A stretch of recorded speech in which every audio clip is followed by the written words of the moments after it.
안녕하십니까. BTN 개국 30주년 특집 불후의 명작 진행을 맡은 아나운서 강민경, 문광입니다.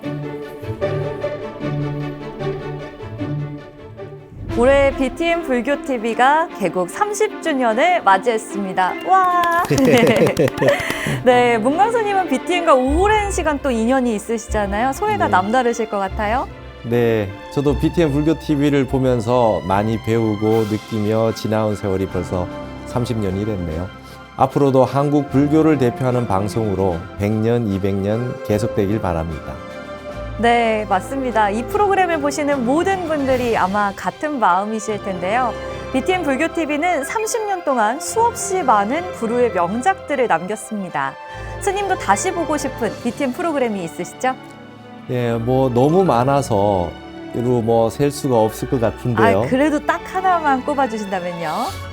그렇다면은 한국의 명찰 이 통도사 편이 생각이 납니다. 네, 맞습니다. 통도사편 굉장한 명작이죠. 그래서 저희가 준비했습니다. BTN 30주년을 맞이해 BTN 위크 특집으로 시청자들에게 많은 사랑을 받은 작품들을 차례로 선보일 예정인데요. 그 전에 불후의 명작에서 맛보기로 소개해 드리려고 합니다. 시청자들이 뽑은 불후의 명작, 그럼 지금 시작하겠습니다. 예, 제가 아까 다시 보고 싶은 프로그램을 말씀드렸는데 시청자분들도 같은 생각을 하고 계셨나 보네요. 처음으로 소개해 드릴 프로그램은 한국의 명찰 다큐멘터리입니다. 한국의 명찰이라 불리는 사찰을 소개하며 사찰 고유의 역사성과 사회문화적 위상을 집중 조명해 많은 사람에게 한국의 명찰을 소개했던 다큐멘터리입니다. 첫 번째 소개해드릴 한국의 명찰은 영축산 통도사 편입니다. 1995년에 방영되며 삼보종찰 통도사의 역사적 가치와 불교적 의미를 널리 알렸습니다. 네, 이어서 소개해드릴 한국의 명찰은 1996년에 방영된 오봉산 낙산사 편입니다.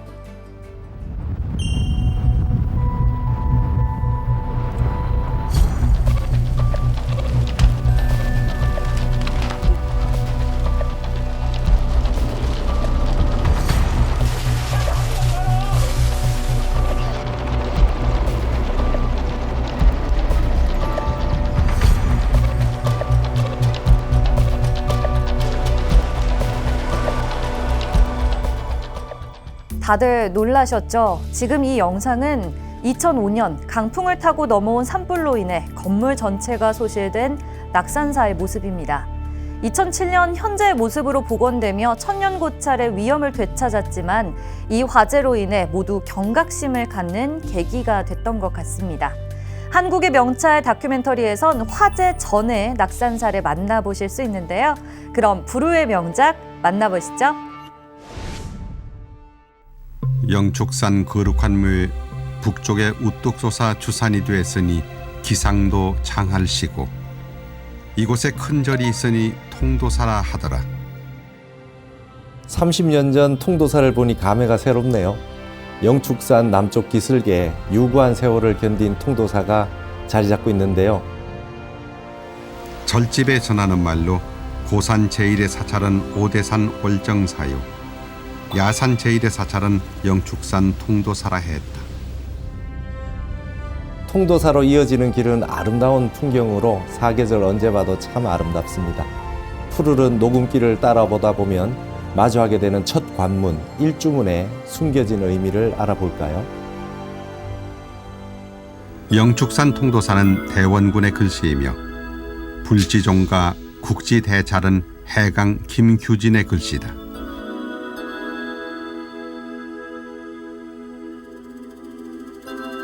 각 성들끼리 모여 사니 반드시 화목해야 하고 가사 입고 삭발했으니 항상 계율을 따라야 하네.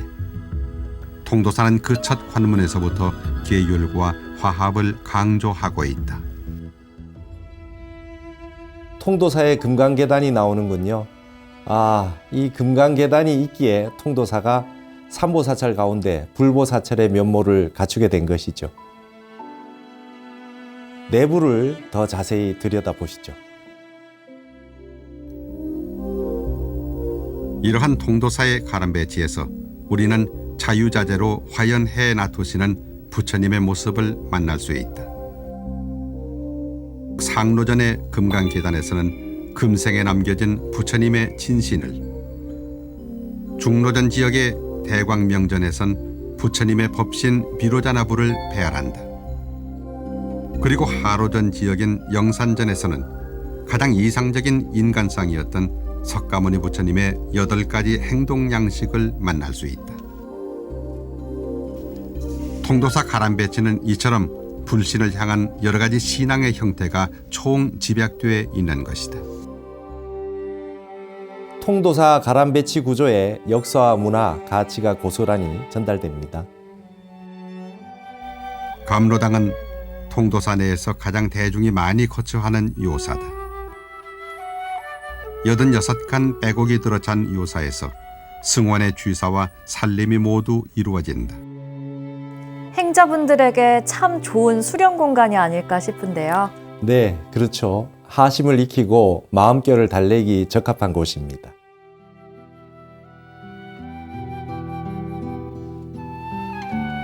통도사에는 고려시대 몽고 왕실의 사신과 고려 왕실의 귀족들이 무시로 참배했는데 이들이 머무는 전각을 황화각이라고 했다. 현재는 학생들이 수학하며 기거하는 강원이다. 불교 전문 강원이란 현판을 달았다. 현재도 불법을 배우고 있는 젊은 학생들의 정진 열기가 뜨거운 이곳 황화각. 미래 불교를 이끌어갈 아라한의 전당이다. 30년 전부터 지금까지 통도사는 변함없이 역사를 지킵니다. 엄격한 청규의 맹세와 그 실천이 함께하는 보살기의 도량.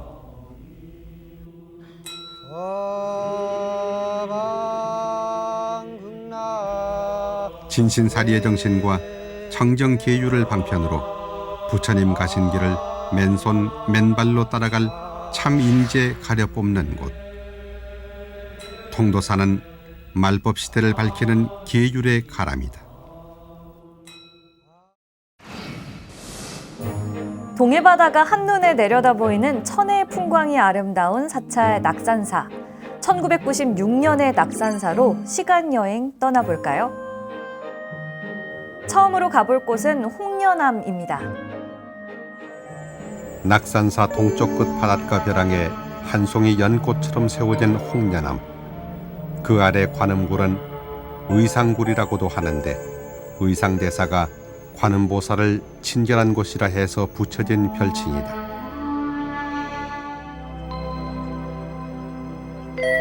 의상대사가 좌선을 하던 곳에 세워진 의상대.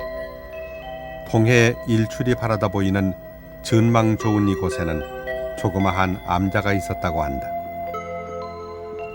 전란으로 폐허가 되면서 줄곧 빈토로 남아있다가 새로 정자를 지어 의상대라고 했다. 만해 스님이 쓴 의상대기는 이런 사실을 소상히 전한다.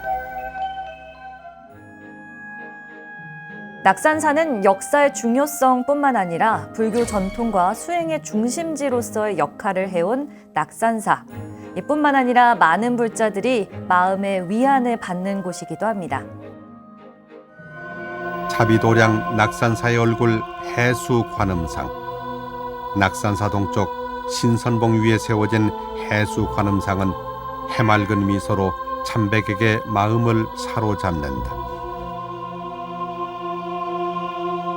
마음속으로부터 번져가는 미소. 오늘도 많은 사람들이 그 미소를 친견하며 기도를 올린다.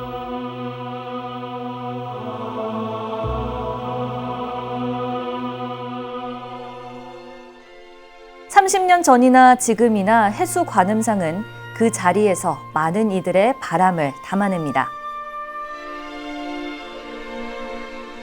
많은 신도들의 영적 휴식처이자 역사와 문화가 간직된 천년고찰 낙산사. 앞으로도 한결같이 그 자리를 지킬 것입니다.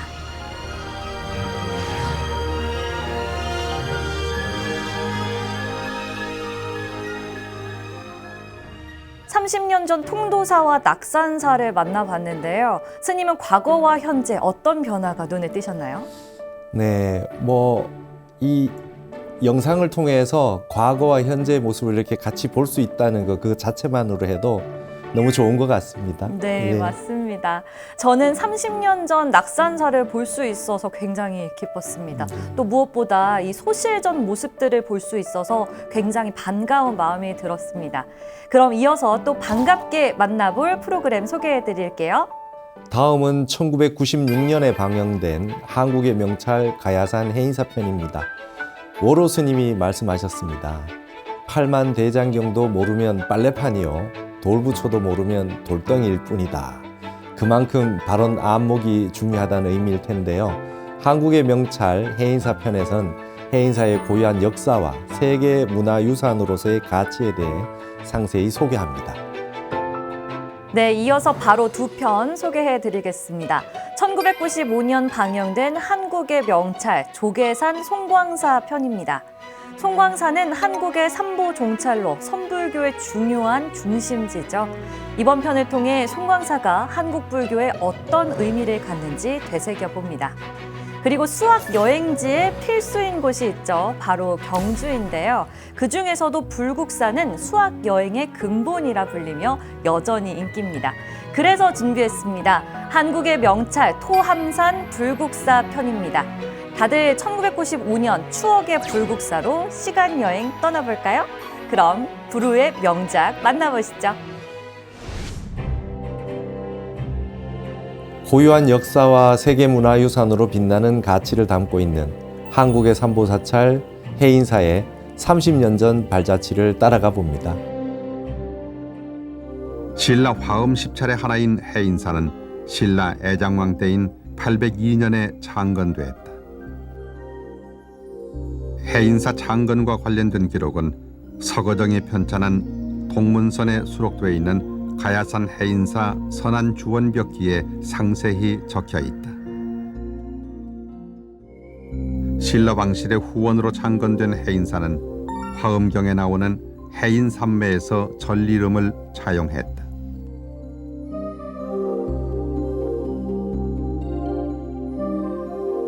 이는 해인사가 화엄 사상을 널리 펴기 위한 화엄 도량으로 창건된 것임을 말해주는 것이다. 천년을 한결같이 끊임없는 정진으로 해인사는 그 빛을 잃고 있지 않습니다.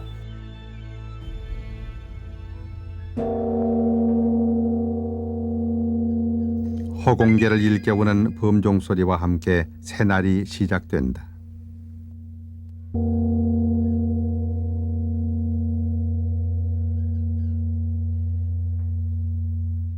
진흙 속에 연꽃이 피어나듯 범종 소리는 어둠 속에서 더욱 선명해진다. 해인사는 오랜 시간 동안 한국인의 정신적 귀처이자 이 땅을 비추는 지혜의 등불이 되어줬습니다.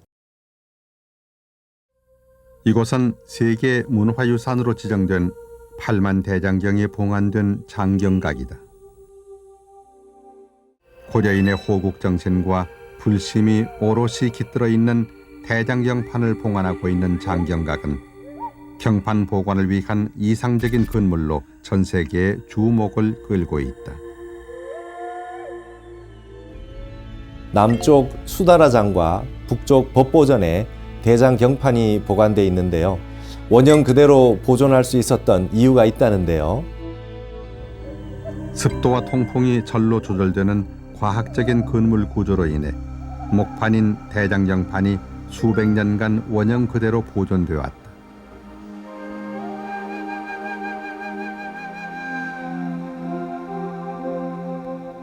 특히 외벽에 설치한 유자창의 경우 바람과 습도의 양에 따라 크기를 달리함으로써 통풍이 잘 이루어지도록 하고 있다.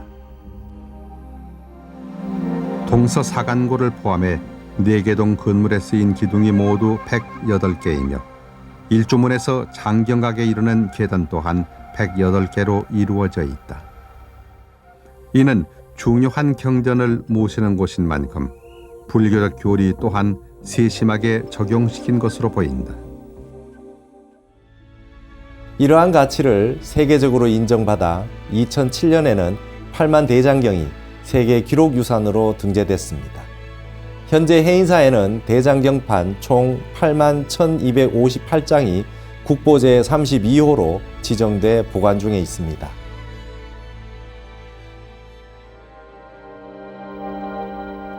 (8만 4천의) 법문이 살아 숨쉬는 해인사.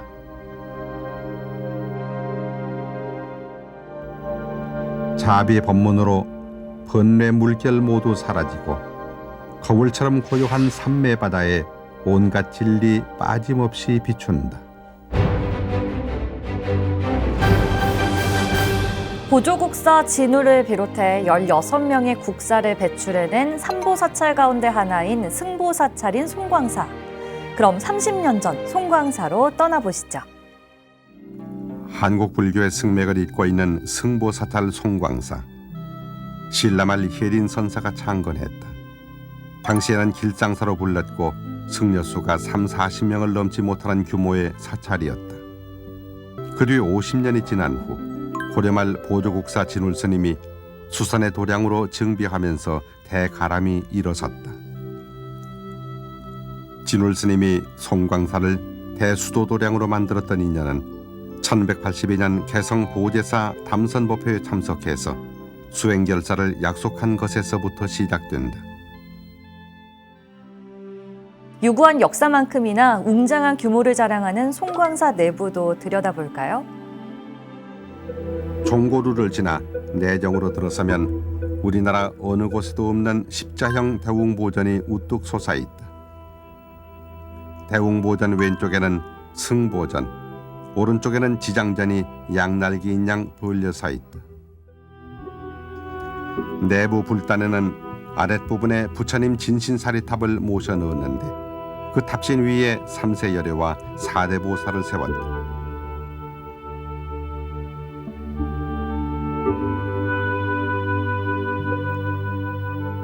즉 현세불인 석가모니불, 미래불인 미륵불, 과거불인 연등불, 과거 현재 미래 3세 중생의 제도를 염원하는 삼존불과 그를 협시하는 지장, 관음, 문수, 보현보살 4분을 봉안한 것이다. 이곳은 대웅전 뒤편에 있는 설법전입니다. 설법전은 원래 해인사의 8만 대장경을 두던 곳으로 8만 장경각 혹은 8만 경당으로 불렸다.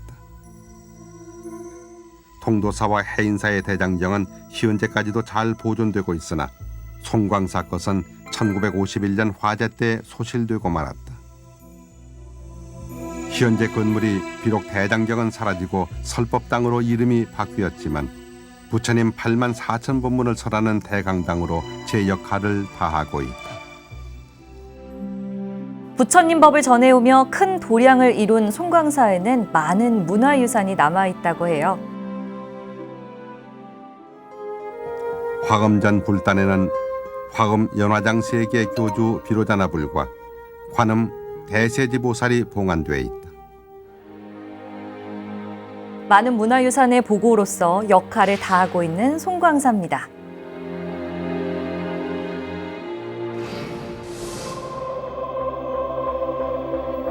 통해라 동산에 아름다운 한 절이 있어 화엄 불국이라 이름하였네.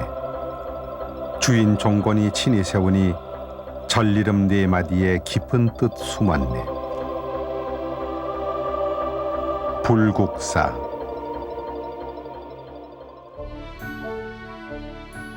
한국인이라면 누구나 한 번쯤 가봤을 수학여행 단골 코스, 우리나라 대표 불교 사찰인 불국사입니다. 진짜 불국사 안 가본 사람이 있을까요? 저 또한 수학여행으로 불국사에 다녀온 적이 있는데요. 너무 좋은 기억으로 남아 있습니다. 스님도 혹시 불국사와 인연이 있으신가요? 네, 물론 있죠. 저는 불국사에 일찍 초등학교 수학여행 때 네. 그때부터 다녀와 봤던 것 같습니다. 네, 저도 초등학교 때 다녀왔습니다. 서기 752년 토암산 허리에 또 하나 대가람이 일어섰으니 그것이 불국사다. 불국사를 건립한 신라인들의 염원은 무엇이었을까요? 통일신라가 정치 사회적으로 최고의 안정기를 누렸던 경덕왕조 서기 751년 불국사는 재상 김대성에 의해 개창되었다. 김대성은 24년 동안 불국사 건립에 열성을 쏟았지만 완공을 보지 못하고 타계하고 만다. 불국사는 이후 서기 790년 신라 왕가의 힘으로 39년 만에 완성된다. 고음 사냥을 통해 불법에 귀한 김대성은 중생을 생사의 바다에서 건지고 불도를 이루려는 비원이 더욱 깊어져 불국사 창건을 발원했다. 통일 신라 땅에 화엄 불국토를 건설하려는 김대성의 원력은 그대로 불국사 가람 구석구석에 고스란히 묻어나고 있다. 우리나라의 가장 대표적인 석탑이죠. 바로 8세기 통일신라 시대의 훌륭한 작품인 석가탑에 어떤 이야기가 숨겨져 있을까요? 화강암을 점토 다르듯 잘 다듬은 사선이 날아오를 듯 하나하다. 직선으로 처리한 자태가 강직하고 기품 있는 석가탑. 석가탑과 뗄래야 뗄 수 없는 다보탑이 나란히 서 있는데요. 다보탑은 다보열애를 뜻한다. 법화경을 설하는 곳마다 몸을 놔두어 예찬한다는 다보열애. 불국사 가피의 뜰악에는 석가열애와 다보열애가 의좋게 모여 서 있다.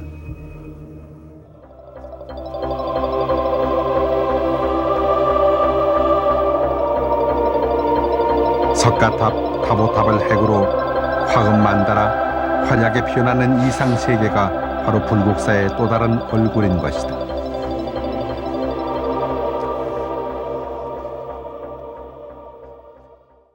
하나같이 오래 기억될 불후의 명작이 아닐까 싶은데요. 문광 스님은 어떤 편이 가장 인상 깊으셨나요? 아무래도 불국사 편이 아닐까 싶은데요. 올해 불국사도 유네스코 세계문화유산에 등재된 지 30주년이라 이번 영상이 더욱 의미가 깊었던 것 같네요. 혹시 강민경 아나운서님은 다시 찾고 싶은 사찰이 있으신가요? 네. 저는 지난해 여름에 송광사에 다녀온 적이 있는데요. 그 보물들이 전시되어 있는 성보박물관 굉장히 흥미롭게 봤거든요. 다시 가서 보고 싶다 이런 생각이 드는데요. 아마 보시는 시청자분들도 지금 30년 전 시간여행과 함께 또 가봐야겠네 이런 생각 많이 하실 것 같습니다. 다시 가신다면 한국의 명찰을 떠올려 보시면 더욱 뜻깊게 사찰을 즐겨보실 수 있으실 것 같습니다. 그럼 이어서 더 소개해 볼까요?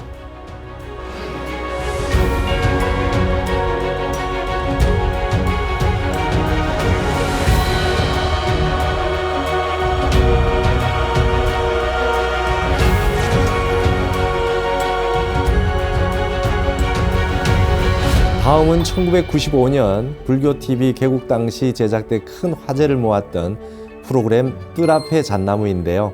지금은 열반하신 큰 스님들의 삶과 수행을 대담 형식으로 풀어내며 큰 인기를 끌었습니다. 처음으로 소개해 드릴 분은 해인사 지조감에 주석하며 조계종 전계 대화상을 역임하시며 계율을 지키는 수행이 얼마나 중요한지 항상 맑은 얼굴로 강조하셨던 천진불 일타 스님 만나 뵙겠습니다. 불교의 대중화와 포교, 교육에 헌신하며 평생을 수행자로 살아온 분이 계십니다. 바로 석주 스님인데요. 지난 65년 칠보사 어린이회를 창립해 현대불교의 어린이 포교에도 큰 족적을 남긴 한국 불교사의 중요한 인물인 석주 스님까지, 그럼 불후의 명작 만나보시죠.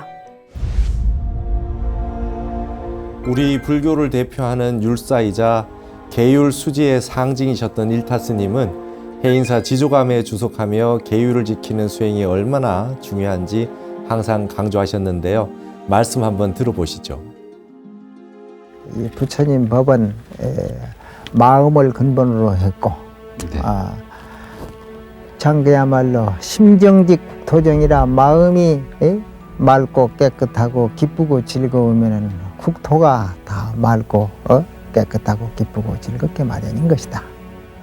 항상 그야말로 가슴에는 태양을 안고 입가에는 미소를 띄우고 네. 살아라. 그러면 희망이 생길 것이고 또 용기도 솟아나기 위해서 염불과 참선, 네. 염불과 참선, 주력과 참선을 갖다가 항상 부지런히 하도록 노력하라. 이래서 모든 번외망상이 사라지고 한 생각을 쫙 집중하다가 볼 것 같으면 기쁜 마음이 생기게 되고 즐거운 마음이 생길 것이다. 네, 문광수님 굉장히 되새겨볼 말인 것 같습니다. 네, 말보다는 실천을 앞세우라는 깊은 뜻을 전달해 주시네요. 계율에 대해서 그 대강의 뜻을 한번 먼저 좀 말씀을 좀 해주시죠. 개라고 할 적에는 그릇이 동그라워 가지고 자꾸 흔들리니까 여기 찌그러기가 언제든지 흥탕물이 있다 이 말이에요. 흥탕물이 돼 있는 이 번외망상의 흥탕물을 요걸 개라고 하는 끈으로 이렇게 묶어 놓는 겁니다. 꼼짝 못하게 선을 지켜라 이거야. 개라고 하는 그 한문 글자가 참 묘하게 만들었어요. 말뚝을 2개 받고 2개나 3개나 받고 이렇게 간지땡이를 쳤으니 그거는 이제 바리케이트란 말이에요. 그러고 그 위에다 창 과자를 썼단 말이에요. 그 바리케이트 치고 창 들고 섰는 거지. 지키는 거지. 그 선을 넘지 마라. 너무 가지도 말고 너무 오지도 말고 철책선이에요. 쉽게 말해서. 그 선을 넘지도 말고 너무 가지도 말고 너무 오지도 말고 선을 잘 지켜라. 개가 그러니까 가장 기본이라는 뜻이죠. 제일 중요하다는 뜻이죠.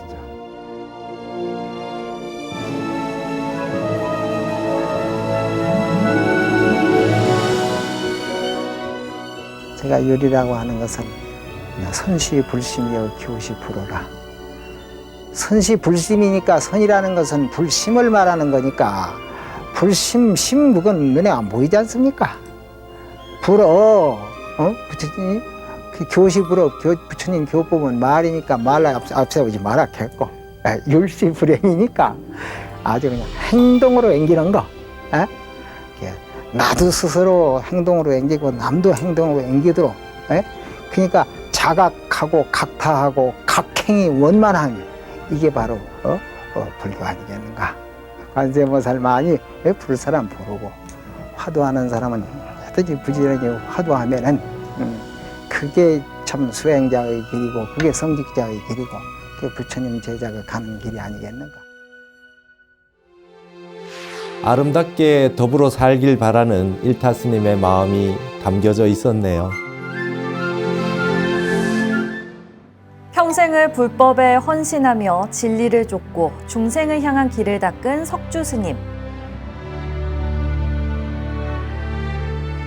스님께서 이 바라시는 것은 바라는 거는 거기는 부처님은 어디든지 그 주관하는 게 모든 중생을 위해 하지 자기 개인을 위해 하는 거 아닙니다. 역시 중생을 위해 하니까 다 자기도 거기 들어가는 거죠. 그 언제든지 부처님이 울 끝에는 원공법계 제중생, 원간된 법계에 있는 모든 중생들이 내와 저가 다 같이 성불하게 해달라는 그런 추구입니다. 네. 법문을 통해 늘 실천하는 불교를 강조한 석주 스님. 특히 어린이들에게도 불법을 쉽게 전하려 노력하셨는데요. 칠보사에서 어린이회를 창립하신 것도 그런 이유가 아닐까 합니다. 스님이 그 아이들을 좋아하게 된 어떤 이유라도 있습니까? 저도 모르게 그저 애들 보면 좋아요. 애들 보면 네, 좋습니까? 그래서 어떤 사람들은 아주 그걸 또 좋아하나죠. 네. 애들 좋아하면 좋지 않다고다. 자연히 그 좋아하면 그 모두 애정이 끌리게 된다고 아주 싫어하는 이도 있었어요. 네. 그렇지만 저는 그 애들 기여합니다. 네. 아이들을 생각하는 마음이 너무 따뜻하네요. 네, 아이들의 웃음소리가 여기 스튜디오까지 들리는 것 같습니다. 포교, 역경, 역경이네요. 인재양성 인재양성. 셋 중에서 스님은 그러니까 인재양성을 첫 번째로 보시겠구만. 역경을 제일 처음에 먼저 했죠. 역경을 처음. 그러고 이제 인재양성에 또 인재양성. 관심이 있고. 네. 네. 다 해야 되는 거죠. 포교 네. 뭐 그 셋은 불교에서 또佛교도 역시 종교의 그 생명 아닙니까? 네.佛교 안 한다면 국민과 아무 관계도 없는 게고 아무 필요가 없는 겁니다. 있을 가치도 없는 거예요, 이 세상에. 석주 스님께서 남긴 말씀처럼 수행과 자비의 길은 끝이 없습니다. 오늘도 우리는 그 가르침 속에서 삶의 길을 찾습니다. 강민경 아나운서님 어떻게 보셨나요? 네, 지금 열반하신 스님들의 얼굴과 목소리를 생생하게 느낄 수 있어서 많은 분들이 반갑고 기쁘셨을 것 같아요. 저 역시도 그랬고요. 스님도 같은 마음이셨을 것 같습니다. 그렇죠? 네, 저 또한 그리웠던 스님들을 뵐 수 있어서 반가운 마음이 컸습니다. 그럼 반가운 분들 계속 만나보죠. 다음은 한국 현대불교의 대표 학승인 지관 스님입니다. 한국 불교의 최대 학문적 업적을 남기시며 학승의 외길 인생을 걸어오셨던 30년 전 지관 스님 만나보시죠. 이어서 또 두 편 소개해드리겠습니다. 조계종 원로 이원이자 한국 불교를 세계에 알린 선구자로 손꼽히는 숭산 스님과 평생 청정한 수행자로 정진하며 불교 대중화에 앞장선 고산 스님. 그럼 불후의 명작으로 만나보시죠.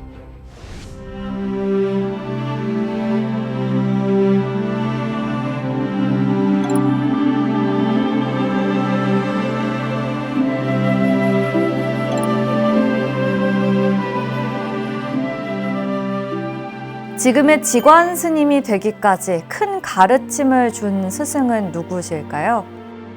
세 분을 마음에 늘 생각을 해왔습니다. 그 세 분이 누구냐 하면은 운허 스님 돌아가셨는데 운허 스님에게는 제가 이 경을 배운 선생 처음부터 그분에게 대개는 또 이제 뭐 강원에 왔다 갔다 뭐 어느 강원에서 사집 어느 강원에서 사교 어디가 대교 나누어 하는데 저는 처음부터 끝까지 한 선생님 밑에서 그렇게 공부를 했습니다. 그래서 그 영향을 받고 또 그다음에 자원 스님이 은사기 때문에 어릴 때부터 참 엄격하신 분이죠. 그냥 율사이시고 하니까 그런 영향을 받고 또 한 분은 영암 스님, 영암 스님이 우리 은사심하고 참 그렇게 참 친한 영암 스님 연세가 한 네 살인가 5살인가 더 위일 겁니다. 그래서 옛날 뭐 한 20대부터 그렇게 친한 도반이세요. 원사 스님처럼 모시고 그 세 분 밑에 제가 뭐 참 어떻게 뼈가 큰 택이죠. 부처님 밑에서. 최고의 학승으로 추앙받았던 지관 스님에게 교학에 관한 고견을 들어봐야겠죠. 물론 선종에서는 선종이 제일이라고 주장을 하고 또 정토종에서는 정토종이 제일이라고 할 거고 옛날에 무슨 뭐 대천 대각국사 같은 분은 천대종을 주장을 했고 또 그 다음에 이제 무슨 보조스님 같은 분 선종을 주장을 하고 각각 자기 소속의 종파가 제일 하는 거는 그건 당연한 일입니다. 그러나 객관적으로 볼 때 비교할 수 있는 그런 그 제3자의 눈, 불교 전체에서 총괄하는 눈 이런 걸 볼 때는 가령 자기 종파만 옳고 남의 종파는 뭐 시원찮고 해서는 안 됩니다. 교는 부처님의 그 말씀 해주신 그 진리고 선은 그야말로 주체인 마음을 찾으라는 길이고 또 유를 말하면 생활해 나가는데 규범 이게 결국은 분리할 수 없기 때문에 흔히 이제 뭐 교회 별전해서 선은 교 밖에 따로 전했다고 하고 있습니다만은 실제로 그 따져본다면은 선사상도 경전 속의 영향을 받았다고 저는 생각을 합니다. 지관 스님의 자비와 지혜를 새겨볼 수 있는 귀중한 시간이었습니다.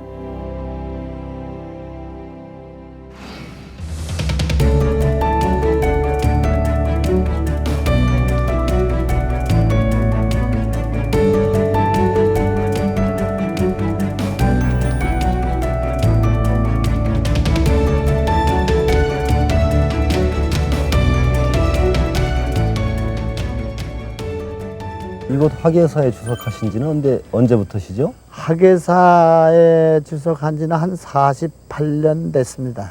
48년이나 되셨군요. 예, 예. 그리고 또 그 가운데 한 30년은 해외 포교로 이렇게 보내셨다고 제가 알고 있고 지난 6월에는 해외 포교 30주년 기념식도 하셨죠? 네, 그렇습니다. 아주 감회가 깊으셨겠네요. 네네네, 그렇습니다. 예, 한국에서 했죠. 예.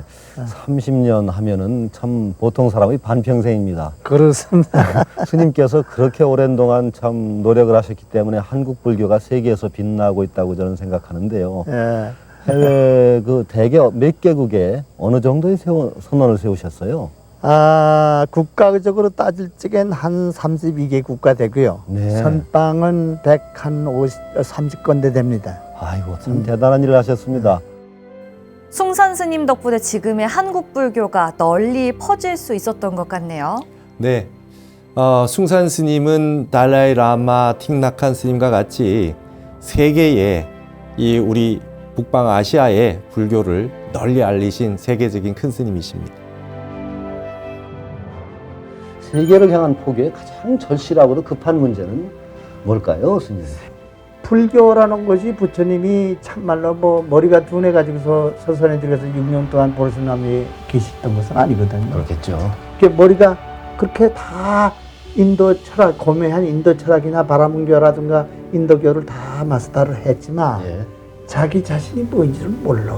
네. 그러니까 설산에 들어가서 보르스남에 다 아무것도 배우지 않고 6년 동안 공연하시다가 아침에 새벽을 보고 탁 깨달은 게 자기 자신이다 이거란 말이에요. 네. 그러니까 우리 불교도 소승불교로 시작해서 대승불교로 시작해서 이젠 원점으로 돌아가는 시대다. 네. 부처님이 깨달은 시대로 돌아가는 불교. 무슨 소승불교, 대승불교 그건 다 고사하고 내가 뭐냐 내가 부처님도 내가 뭐냐 그걸 모르기 때문에 설산에 들어서 보르스남 밑에서 6년 동안 계시다가 아침 새벽을 탁 깨달은 게 내가 뭐냐. 내가 뭐냐 속에 소승불교, 대승불교가 다 있는 것이지 나를 떠나서 소승불교, 대승불교는 없다 이거란 말이야. 그게 나를 깨달은 불교가 진짜 불교다 이거라. 그러니까 원시점으로 돌아가는 과정에 있다고 이렇게 봅니다. 한국 선불교를 세계에 곳곳에 전파하셨던 숭산 스님이기에 선불교에 대한 질문이 빠질 수 없죠. 숭산 스님에게 선은 무엇이었을까요? 선이 되는 것은 별다른 것이 아니고 아까도 제가 말씀드렸죠. 올바른 관계와 올바른 위치와 올바른 수용하는 것이 선이기 때문에 누구든지 선을 알아야만 자기 위치를 알게 되고 자기가 할 일을 알게 되고 자기가 방향을 알게 됩니다. 선을 모르고서는 올바른 관계와 올바른 위치와 올바른 수용. 요 세 가지가 참말로 중요합니다. 진정한 선승 숭산 스님이었습니다.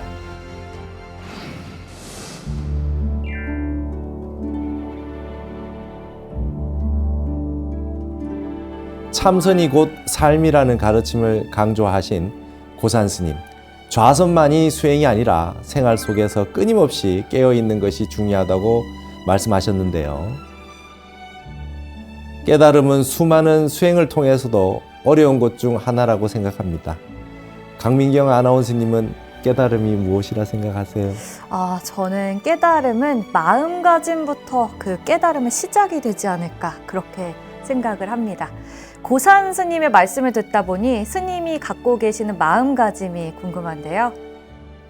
후학들에게도 평소에도 이제 일러주고 또 상자들에게도 내가 일러주는 얘기가 항상 이제 선시 불심이요. 선은 이 부처님 마음이요. 교시 불어요. 교라는 것은 8만 법장에 있어도 부처님 말씀이다. 율시 불행이라. 율이라는 것은 부처님의 행이다. 그냥 한 부처님의 그 마음과 말씀과 행동을 우리는 다 어느 거는 좋다 그거 어느 거는 나쁘다 해서 되겠느냐. 그게 똑같이 우리가 섭득을 다 해야 된다. 부처님 마음이 아니면 마음을 일으키지 아니하고 부처님의 말씀이 아니면 말하지 아니하고 부처님의 행위 아니면 행하지 말아라. 그렇게 해나가면 누구든지 다 다른 사람의 사표가 되고 모범이 되고 남의 존경을 받을 수 있는 사람이 되지 않겠느냐 이긴지. 그래 이제 항상 경책을 해주는 거죠. 끊임없는 정진. 오늘도 우리는 그 가르침 속에서 삶의 길을 찾습니다.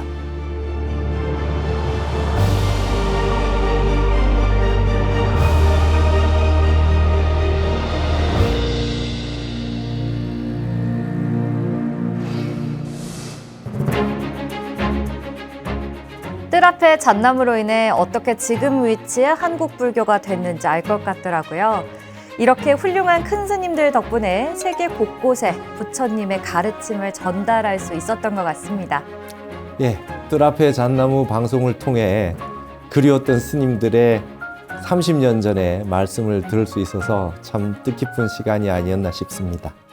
네, 이번 불후의 명작이 끝이 아닙니다. 30년 동안 쌓이고 쌓인 불후의 명작이 아직 많이 남아있는데요. 다음 2부에선 BTN 역사의 길이 남을 또 다른 불후의 명작을 이어서 소개해드리겠습니다. 많은 시청과 관심 부탁드립니다. 그럼 마지막으로 인사드릴까요? 감사합니다. 감사합니다.